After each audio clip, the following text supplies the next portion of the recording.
Hi, gang. It's Hexy. So we're gonna wrap up. Yeah, I know it's not finished game turn wise, but we're gonna wrap up Kursk here, Grossdeutschland Panzers. And the reason I'm gonna wrap it up is because I want to play something campaignish, something bigger. So I want to get this out of the way so that I'm only focusing on that. So I wanted to kind of play through like six or seven turns here.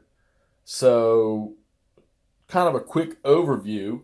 This is an intriguing system. Playing the battalion combat system and then playing this, this looks like one of your standard hex and counter type games. Got some nice looking counters, a nice looking map. Of course, all Joe's maps are nice anyhow. Um, but this one's got some really cool concepts in it too. For one, an operational game with direct ranged fire is, for me, it's different. Can't say I don't know that I've ever seen one before.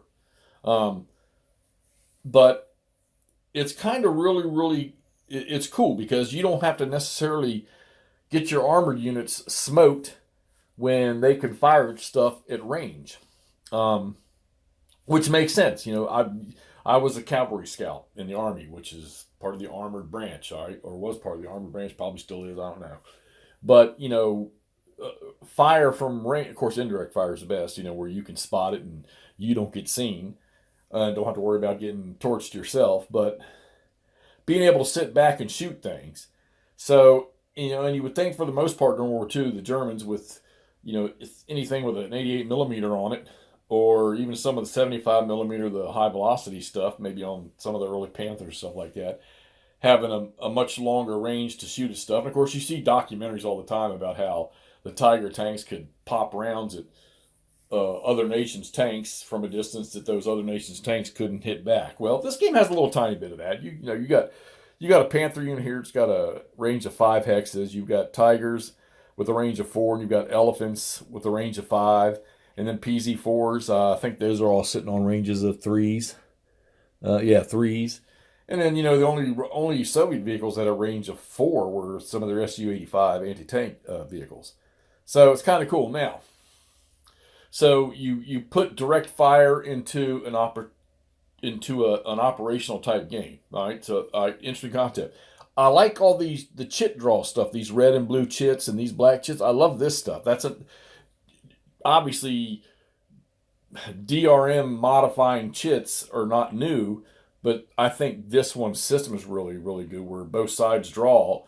And if you're playing the Soviets, and you still might draw a chit that's not favorable to you, but you also might have the option that you draw a chit that your opponent draws a chit that you can cancel out, and that's kind of cool. That's kind of a fog of war. We always say dice rolls the ultimate fog of war, but chit draws another fog of war, and this one takes it even one step further. So not only are you drawing chits to activate units, but you're drawing chits that affect combat. Both sides are, and then both sides have chits they can play at their disposal that might counter something your opponent's doing. So that's pretty cool. Okay. This game, Grossdeutschland Panzer, it's one map, but it's split in two. So it's like 2 maps, and you got 4 scenarios. Eventually I'll come back to get around to those scenarios and probably come back to this one too. But like I said, I want to play something campaignish right now, something bigger. Now, where did this game kind of hurt me a little bit less, so to speak? It's got opportunity fire, which is awesome. But I got to thinking to myself that any enemy unit that moves, any friendly unit that you move, if he comes into range of an enemy unit, that enemy unit can fire at him. If he continues to move within that range, the enemy unit can continue to fire at him.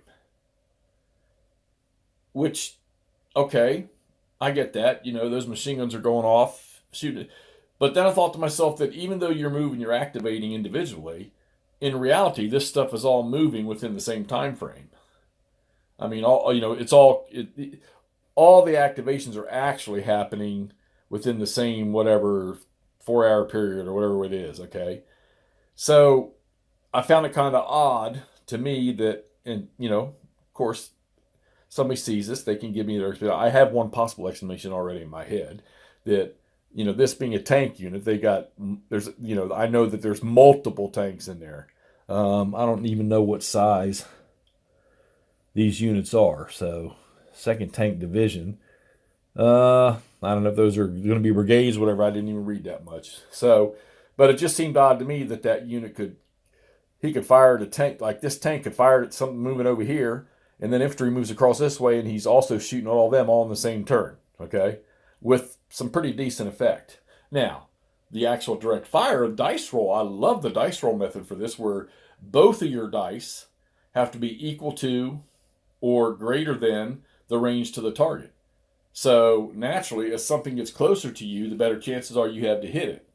And then once he's close enough, say he's 1 hex away and you direct fire at him and hit him, and because you rolled snake eyes, all right, and he's only 1 hex away, so both of your dice were ones and there's nothing modifying it. Well, you hit him with both dice, so that means you got a hit on the target.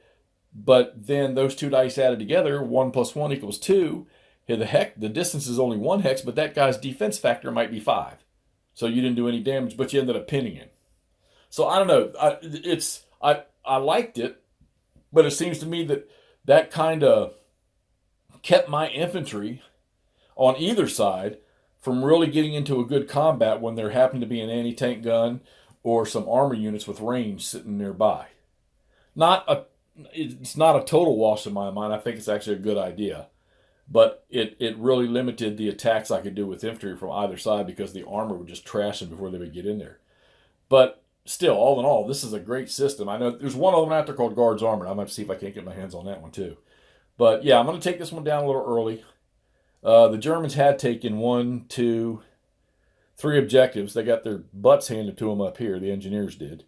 But they're pushing through this gap in the middle here, and you're coming down to the last bits of Soviet armor right here. The German armor has definitely performed better coming down in here to where you're probably going to have the biggest part of the fight.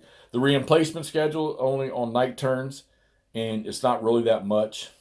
I think you have the possibility to flip over 1 infantry unit. There's no armor coming back on the map, so at least not any rules I read. But once again, this is World at War. I think it's magazine 20. Grossdeutschland Panzer, and this is a fun system. It's not that hard to learn. It's got some nice little detailed rules to it, but they're not really, really hard to pick up on and play. And you can probably get started playing this thing pretty quick. And so far seems to be a pretty good representation of what a game should do, I think. So, all right, Kursk, World of War Magazine, Decision Games, Joe Youst. Great game, pick it up. We're going to take it down for now. We're going to get on something bigger, which you'll just have to keep your eyes open and see what I play. All right, sexy. Let's get this up. Talk to y'all soon.